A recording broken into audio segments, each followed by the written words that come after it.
রাদিয়াল্লাহু তাআলা আনহাকে বিয়ের প্রস্তাব পাঠিয়েছেন, উনি রাজি হয়ে গেলেন, বিয়ে হয়ে গেল, উনি হয়ে গেলেন উম্মুল মুমিনিন, আমাদের মা, পুরো মুসলিম উম্মার মা। চিৎকার করে বলেন আল্লাহু আকবার।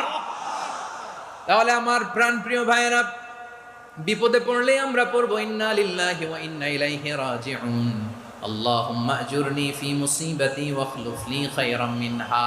পড়বেন? পড়বেন না? যারা যারা বিপদ আসলে এই দোয়াটা পড়বেন এখন থেকে, আওয়াজ করে ইনশাআল্লাহ বলেন। যা হারাইছেন তার চেয়ে শ্রেষ্ঠ জিনিস দিয়ে বদলা দিবে কে? বিশ্বাস হয়? একটু সন্দেহ লাগে মনে হয়, একটু সন্দেহ সন্দেহ আছে?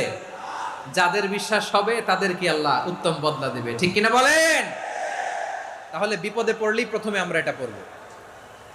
দোয়াগুলো যদি এখন মুখস্থ না হয়, এই যে রেকর্ডিং হচ্ছে, পেয়ে যাবেন, কালকেই পেয়ে যাবেন। শুনে শুনে মুখস্থ করবেন। আমার মায়েরা, আমার বোনেরা, আপনাদের জন্য 3টি মাঠের অ্যারেঞ্জমেন্ট করা হয়েছে, আমি জানি। আপনারাও এই দোয়াগুলো পড়বেন, আপনার স্বামীকে শেখাবেন, সন্তানকে শেখাবেন, আপনার পুরো পরিবারটাকে জান্নাতের টুকরো বানিয়ে দিবে কে? তাহলে বিপদ আসলে প্রথমে কি পড়তে হবে এটা জেনে গেলাম। এরপরে বিপদ আসলে নিজেকে কি করে আল্লাহর কাছে সঁপে দিতে হয় এটাও জানার দরকার আছে না নাই?